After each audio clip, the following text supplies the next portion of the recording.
Hi, Ralph. How are you? Hi, Susan. How you doing? I'm doing great. It's good to see you. Give See your you patience too. while we're getting set up tonight. Not a problem at all. Not a problem.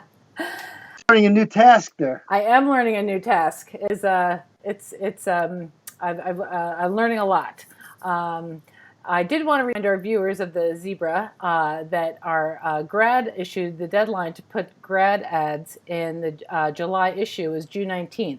So please go on the Zebra Facebook page and look for information on that graduation ads.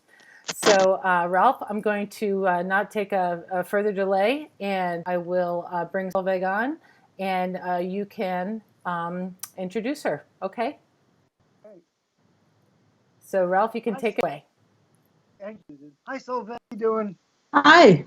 Welcome to the show. Tonight we have a very talented a woman who is originally from Iceland that wrote a wonderful story of a strong female character with the backdrop of World War II in Iceland, specifically in, I guess, Reykjavik. And and she's here tonight to share her experience, her inspirations, and her storytelling with us. Welcome. Thank you. Good to be here. Great. Well, tell our audience a little bit about yourself.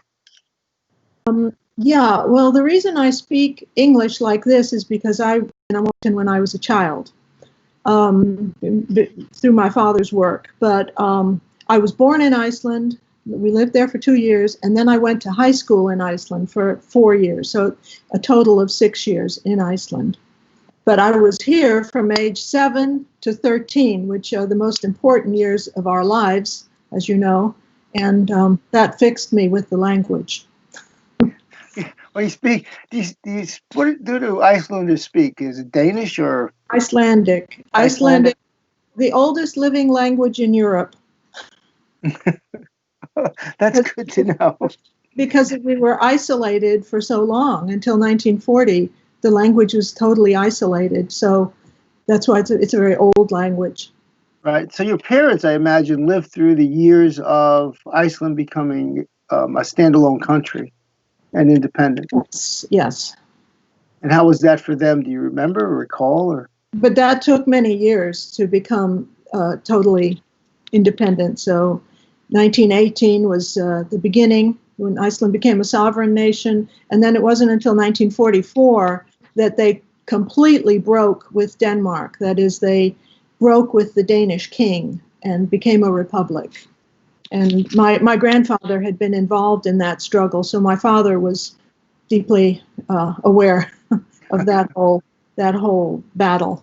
and the reason it's good to talk about that because that I would think that is a lot of the inspiration and the backdrop to your novel you developed. Yes, in the sense that it dawned on me that this woman Sigga is basically seeking her own independence. She wants to stop being dependent. She comes from a very serf-like conditions on the farm, where there's very little money changes hands. They just work all the time, and so she wanted to be fully independent and run her own life, which is her struggle, because it wasn't that easy. It seems like nothing was very easy for her from the time she was a little girl. And what can you tell us about her and as she progressed from preteen through womanhood? Well, she escapes from the farm and leaves her only relatives behind, her mother, and she goes to Reykjavik, where she discovers that, so she's 16 when she goes there, and she escapes from the farm under terrible circumstances. Basically, she's sent away because she's been assaulted, and now she has to earn a living in this town, and she starts by working for the wife of a Danish merchant. There were many Danish merchants in Iceland at that time, and these were people with money, and her name is Diva. She pretends to be an opera singer, and Diva teaches Sigga a lot of things. She teaches her opera, to enjoy opera, and she also teaches her how to embroider, to do very fine work, which ends up being one of the many ways that Sigga is able to make a living.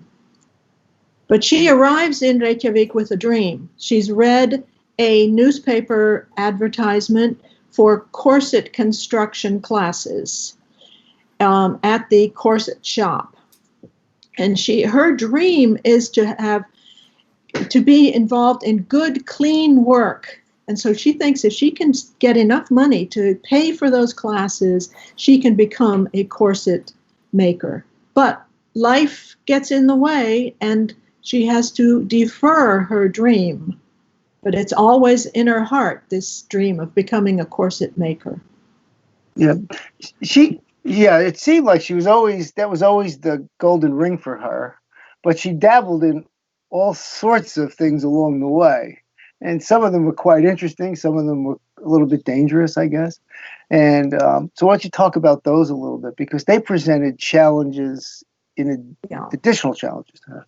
Well, she knew how to unload a ship when the ships came in full of coal, because her employer, Rasmussen, sent her to the docks, and he made her dress like a man so that she could earn a man's wage. And she objected to that at first, but she learned that this was an interesting way of life. Of course, she had to turn her money over to him, but later she went on her own and dressed as a man and unloaded ships. And that shows the huge distinction in salaries. The men were paid almost twice as much for whatever they did, even though it was similar work. But she ends up becoming a fishwoman. That she does everything connected with fish. She marries a man who is a lump fisherman, which means that he fished in the fjord in a little rowboat, just one fish at a time. Mm-hmm. That is, she thinks that's what he does. But once she marries him, he hardly ever goes out on the boat, because he's always busy writing speeches, because he is one of those who's establishing the Communist Party in Iceland, and he's intent on saving the workers.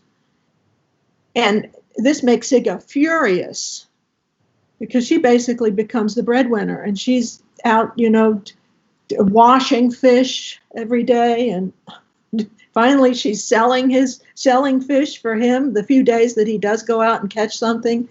So becoming a fishwoman is her big thing. That's why she's on the cover of the book holding a huge fish. Yeah, with one hand too. Yeah, with one hand. And that's her dream deferred. She just doesn't have time to go to the corset shop. No, and that man was John, correct? Yeah, Jon. Yeah, Jon. Okay, I'm gonna slaughter the names as we go through. No, that's okay. It's all right. Jon. You're teach to do that. And she had an interesting relationship with him all along, but he ended up meeting his death on one of the boats, didn't he? Well, okay, so now you're giving away the story, but that's all right. That's okay. Ironically, he ends up dying in this little water where he fishes, because she married him for security. The love of her life is Sveinn. It's a hard N, Sveinn, and he's a trawler man.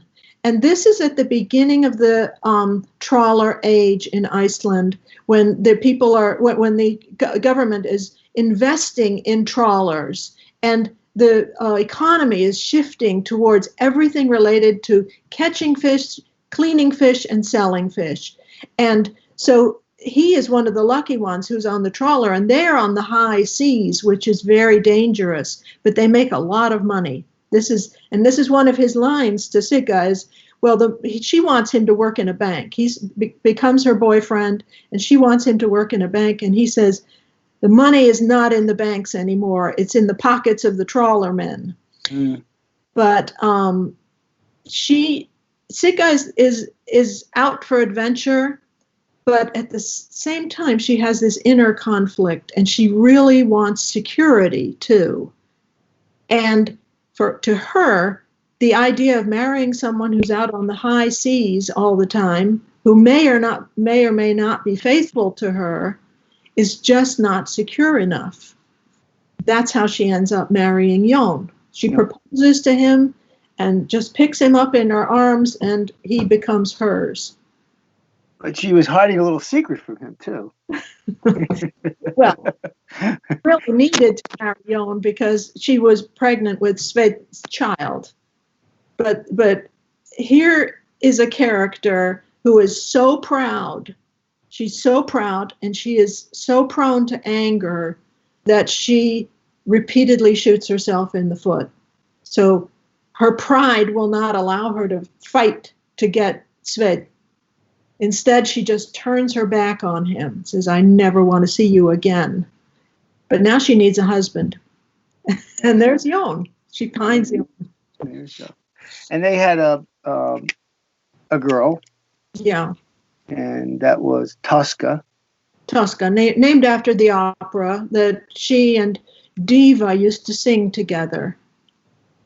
And it turns out the apple didn't fall too far from the tree with Tosca. Do you mean her red hair? The red hair, the rebellious spirit. Oh, well, she got the rebellious spirit from the mother. Yeah, red hair from her father. Right. Right.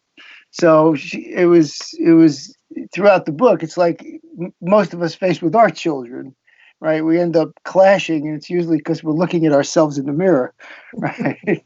Yeah, and that's just it's hard to face up to that.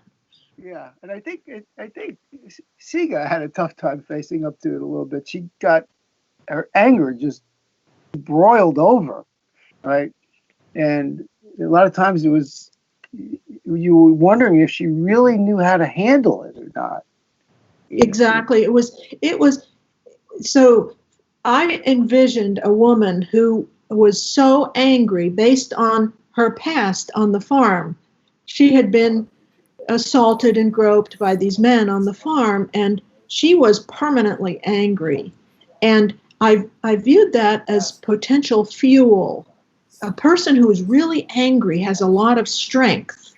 If she could only channel that anger in the right direction, but it was hard for her to manage that anger. She was blowing up at her beloved daughter, and that things like that kept happening. But on the other hand, she takes her fate in her own hands and does other things that you may or may not agree with her anger, her strength.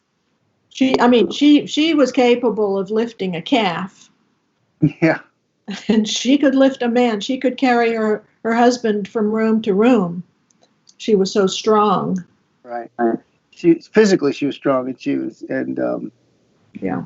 You had a sense, as a reader, you have a sense that you feared for Tosca if she ever, as parents do, get angry and really, because I don't think Tosca was as physically strong as her. But, no, and there's a scene where Sigga actually threatens Tosca so badly that Sigga is afraid of herself.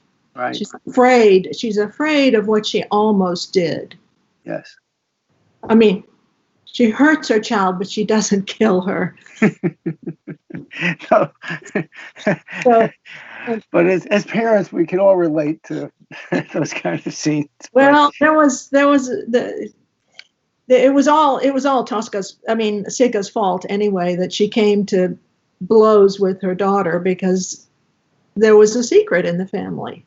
Yes. There was a secret, and that secret had to come out, and Tosca was a detective. That's true.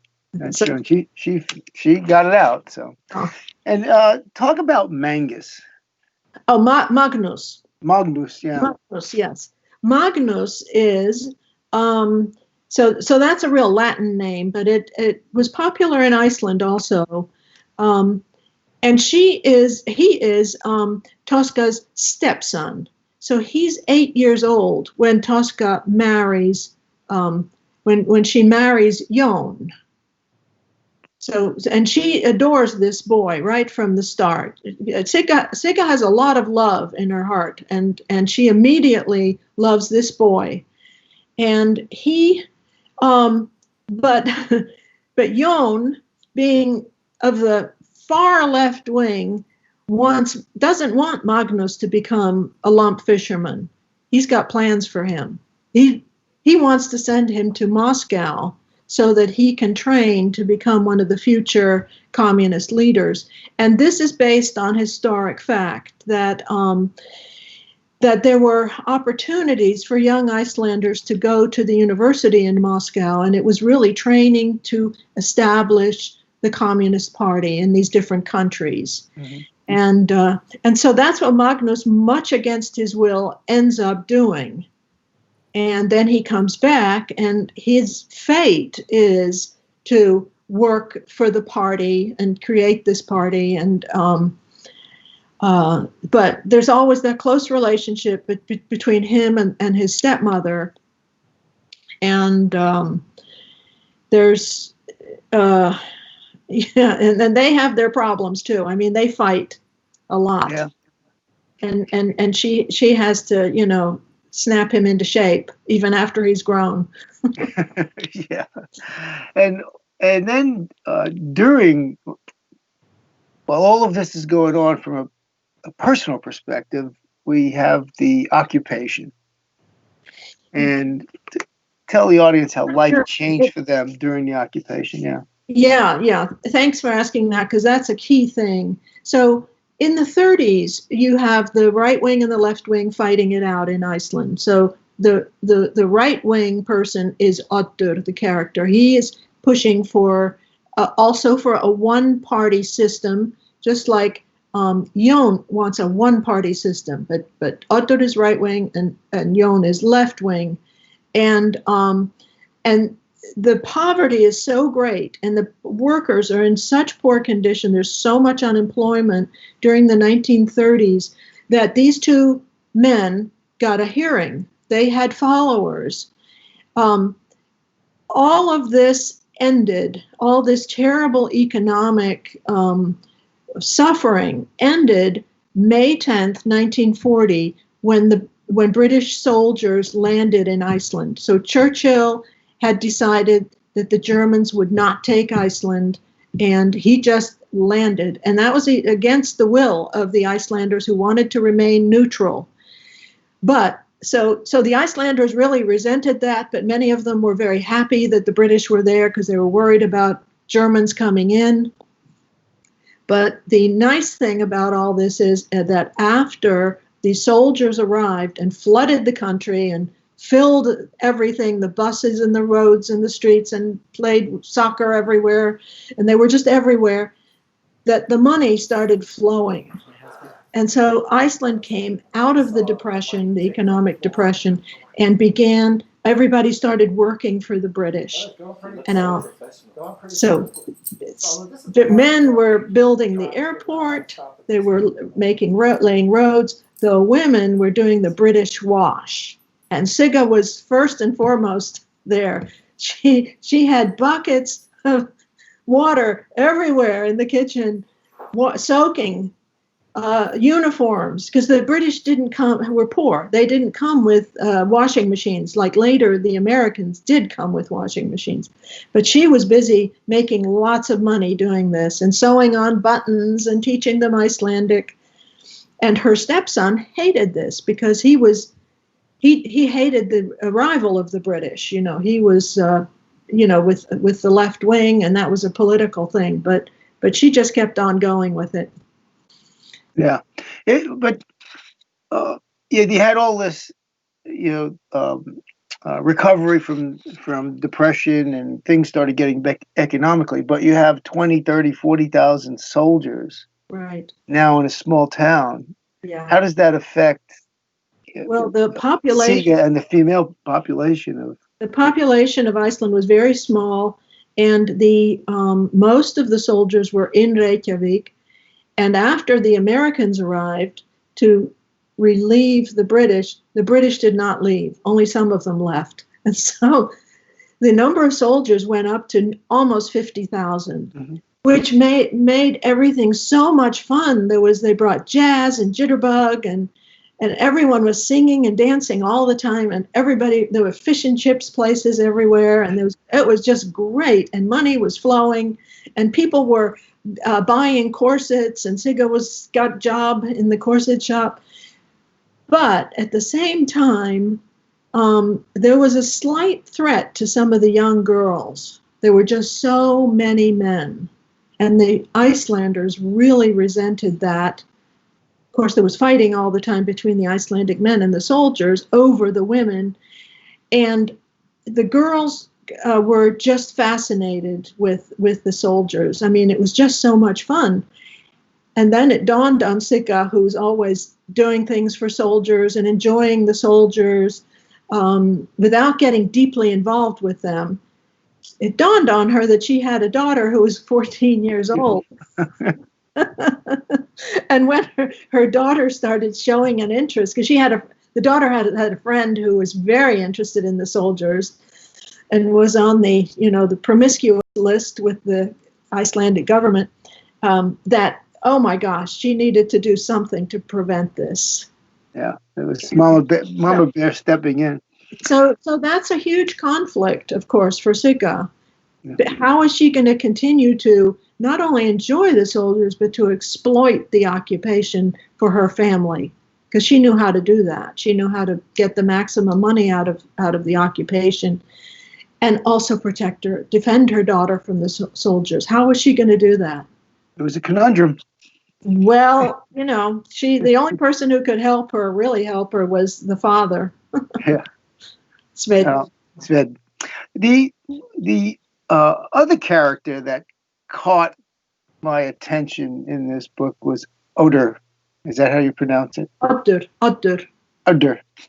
That's right. Yeah. And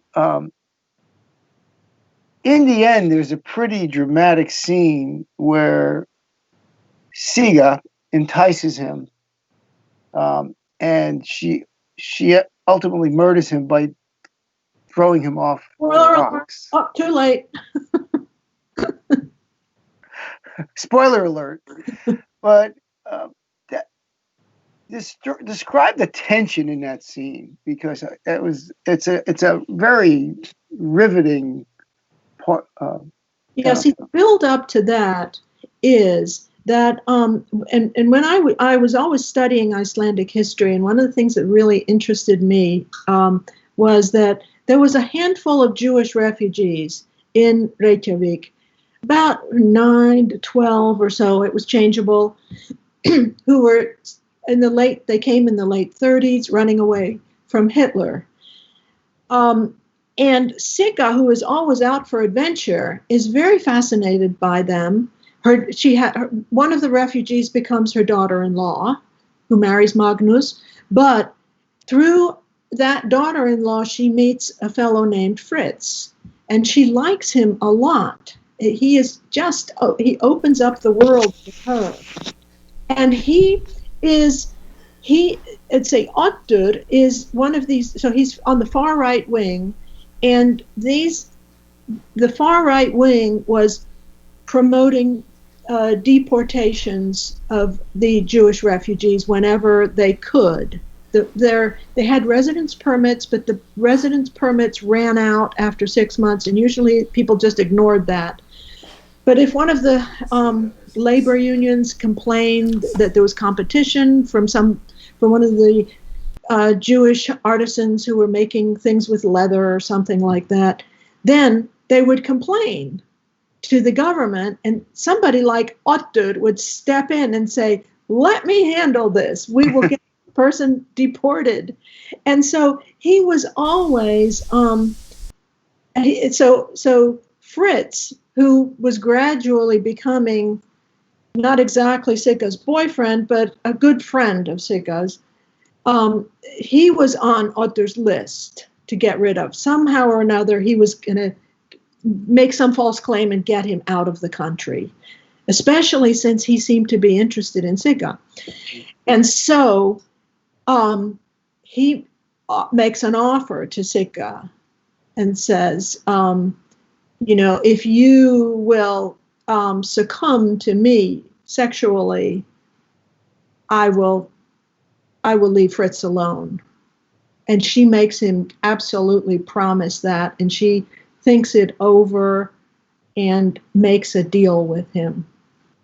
So that's the tension that leads up to the under the moon, where they are going to meet. This romantic setting that she has chosen on the top of this huge boulder, where they will consummate their love, and Fritz will be free. Except she flips him off the rock. She has been training all her life for that moment. Yeah, because you envision him as this big man, but well, see, she had as I say, she was training for this moment because she had been lifting calves when she was a child. Right. Until she was 16, she was always, because she was building up strength to protect herself against men who might molest her. And here came one. She used it at the precise moment. It was one of those. But there's more to it than that, because she had fully planned to do his bidding. But again, remember, she's an angry woman. Yeah. Angry in a good way. Anger gives her more strength. Yeah. Oh, she was strong, that's for sure. Yeah. It's a story of resilience. It's a story of a little romance. What other themes should the readers take away from this? Well, I mean, it's a survival story, really.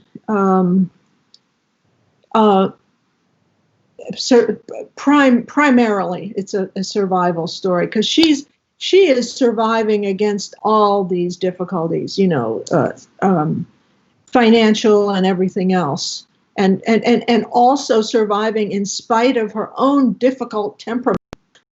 So, and so resilience, endurance is part of it, and sacrifice is also part of it, because this woman, she was ready to do anything for her family, and her family included Jon until he died, but her stepson, her mother-in-law, and her daughter. But the secret theme is family. Oh, okay. So, Sigga wants more than anything else to have a family living in a little nest, and it's just going to be me and my little husband Jon and my daughter, and Magnus and the mother-in-law, just us. This is all.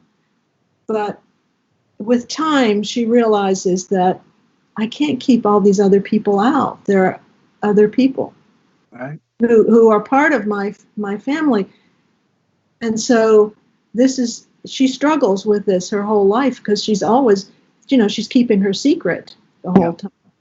But there other people in her family. Could be Fritz, could be the father of her child, could be the man who may or may not be her father. All these people could. So, but that's the secret theme. So I just told you the secret. Yeah, that's okay. It's like having the secret sauce. But anyway, now we're going to move to a portion of the show where we engage the audience a little bit. I call it character association. I think you might have renamed it the character assassination for me, but that's okay. All's good. And And we do have 2 trivia questions. So we'll be giving away 2 autographed copies of Sigga of Reykjavík to the first viewer who types in the correct answer for each of the trivia questions. If you've won before, you're not eligible. So we want to make sure we engage more people to get involved. And the first of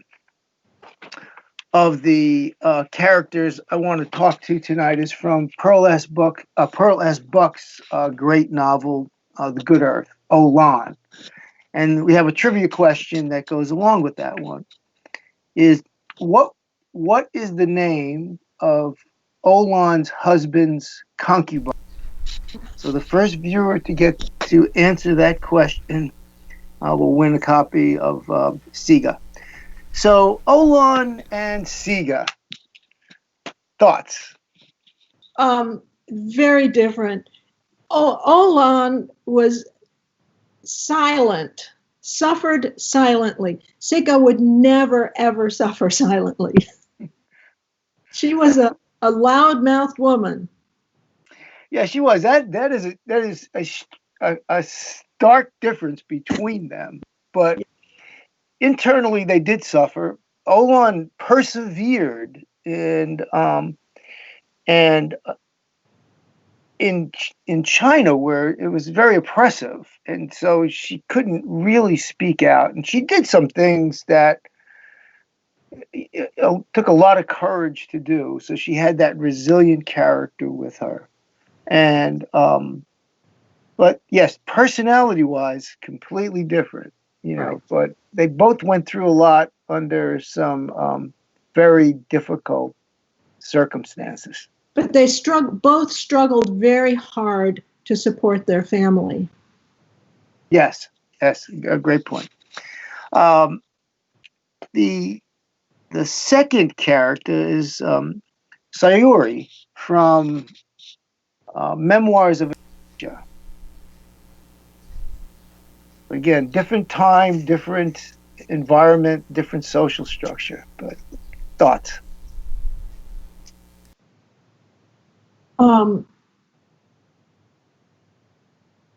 Both knew how to make the best of a difficult situation.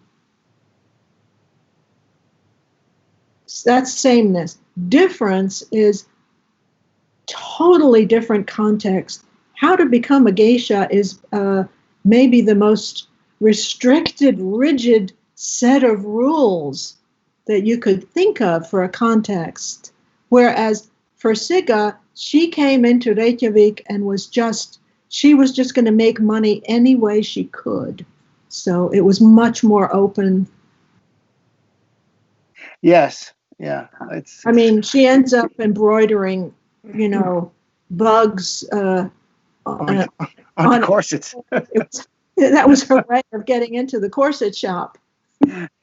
Yeah, very, very, very unique to do that. Come up with that, and but yeah, Sayura is she had a sister and they were different. They ended up in different levels in the structure, and she couldn't quite keep the family together. But again, she had to persevere through a lot of stuff just to survive.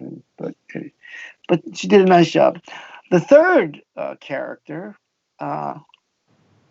is Kate Vaden from Kate Vaden, and Reynolds Price's book. Yeah. I'm so glad you asked that, because that's what that book is so inspired me, that I think there's something of Sigga from Kate.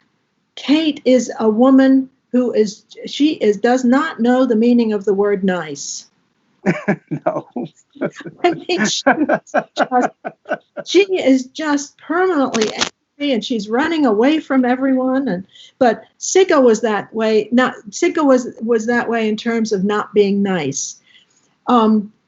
it's in the Kate Vaden book. It's said something. The one of the characters said something like, "Not a lot of men are steadfast." I think that's the word, steadfast. What's that other steady? Not steadiness is not something valued by a lot of men, but on the other hand, steadiness is valued in women. That's not Kate. Kate is so unsteady. She just keeps running away from everyone. Different, though, is Sigga would never ever leave a child, and that's what Kate does. She leaves the child that she gives birth to when she's 17, and never goes back to it. So there's an emotional coldness to Kate Vaden, which is impressive. You see that in a lot of male characters. You don't often see it in a woman character from 1920, a book from the character set in 1929. But Sigga, on the other hand, is warm. She's got a lot of love, but there's still there's an explosive, outsized character that is a characteristic of both of them. Yeah, they do have that angry side. It's almost, Kate almost has few redemptive qualities. Where Sigga, and you're right, there's a point you brought up. Sigga's sense of family was much bigger than Kate's, if Kate even had one. But again, they had to fight through a lot, and they both had that spirit within. Well, they were both very angry, but Kate never never got control of her anger. Yeah. She lost both her parents. She was an orphan, and she couldn't stop being angry. Yeah. Whereas Sigga used her anger as a fuel to lift men. And yeah, I think she lifted men too. But anyway, the last character is from Suzanne Collins' book, The Hunger Games, and it's Katniss Everdeen. And we have a trivia question to go along with that. What is the name of the killer wasp in the book, The Hunger Games? What are they called? So that's hard. But they can use their phones to look them up. So they can go out and get them. Anyway, so Katniss Everdeen and Sigga. Self-sacrifice. The Katniss sacrifices herself to save her sister. So there's a lot of power in that and a lot of love in that. She also has some character flaws that she struggles with. But Sigga sacrifices herself for family. I mean, the family is for her everything. She does everything for them. She gives up an illustrious life as a corset maker in order to support her family, being a fishwoman. Yeah. Yeah, she had. Katniss, when you think about when she sacrificed herself for her sister, had probably zero chance of surviving the Hunger Games. Yeah. But yet she made it through. She formed partnerships. She formed emotional ties with other contestants, and she was able to survive and prevail. And again, she was in an oppressive society where the rules were very strict, and everybody had their station in life, and so she had to work and navigate through that as well.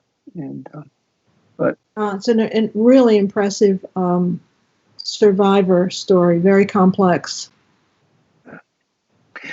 So, what else? What's next on the plate for Solveig? What? Oh well, I'm just writing my personal stories and sharing those with my writers group, and that's not going too well. So I'm also writing a novel on the side. Another novel. Yeah, I'm doing that this summer. That's my summer project. Good. Yeah. Good. Well, it was a pleasure having you. Do we have any winners in the trivia contest this week? No. Don't you have to ask another question then? Wow. Oh, that's too bad. Yeah.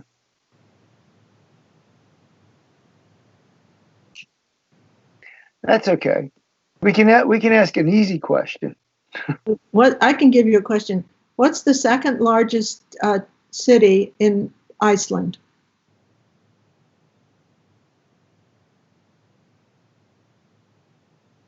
The largest one is Reykjavík. That's in behind me here. I'm standing on the banks of the pond in Reykjavík.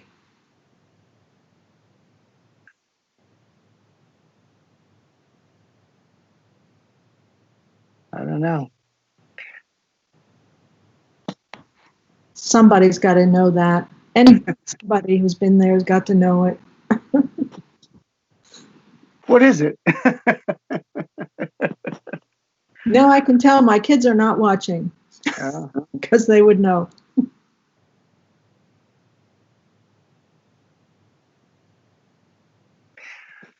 Well, I'm surprised because usually we have people jumping on their cell phones to look up the answers. Maybe. But anyway, it's been a pleasure having you. And Ralph, this was really fun. It was. I'm waiting. I think Susan's going to cut back in here in a second.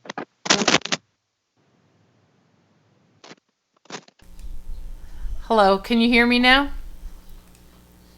You have to turn them on Skype. Hello, can you guys hear me now? Yes, we can. Okay. Yes. Please excuse the technical difficulties tonight. No, that's okay. We did have a one reply to the Katniss Everdeen answer, but the answerer was had been a previous winner, and she had a little bit of inside information. So, and I know if she's watching now, she's probably cracking up at home. So, but no, we didn't know what the other one was. Did you give the answer for the Olan's husband? No, husband. Yeah, it was Pear Blossom. We don't see what's happening. it was the wife. It was concubine. Concubine of Olan's husband, and her name was Pear Blossom. That's really hard. And it was tracker jackers was what the wasps are called.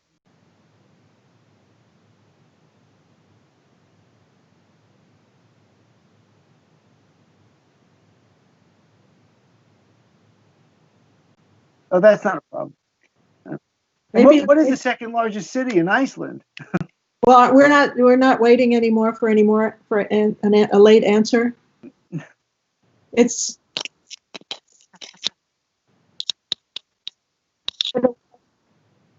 okay. It's Akureyri. Akureyri. Akureyri. Okay.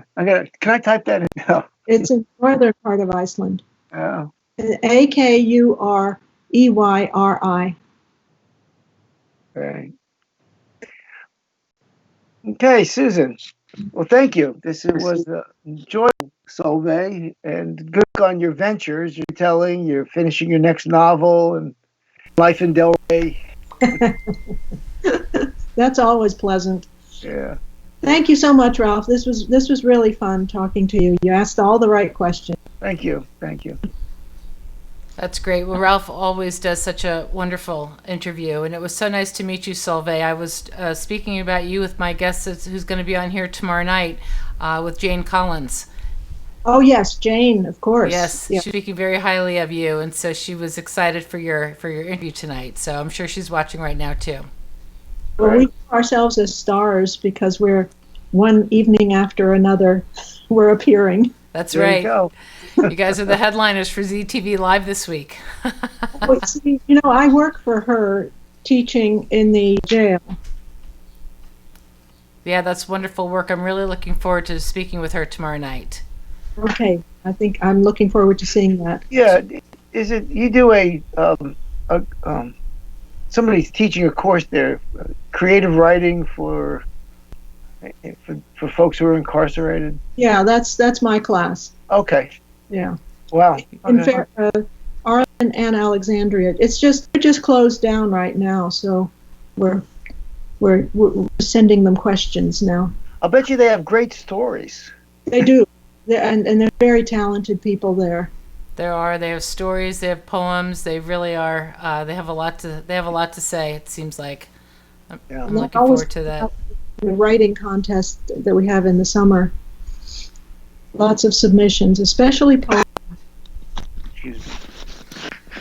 Okay, well, Ralph and Solveig, thank you so much for coming on ZTV Live. Solveig, it was wonderful to meet you, and Ralph, always another wonderful interview with your book. So thank you so much. Yep. Thank you. And Okay. in 2 weeks. That's right. We'll see All you right. in 2 weeks. Okay. Bye. Take care. Bye. Bye-bye. Going to do it for tonight's edition of ZTV Live. So thank you so much for tuning in. Remember, we have our deadline for the graduation ads for the July issue of the Zebra Press, which is on newsstands now. Look for our beautiful red boxes all around town. And in the meantime, remember to be the good news in someone's life.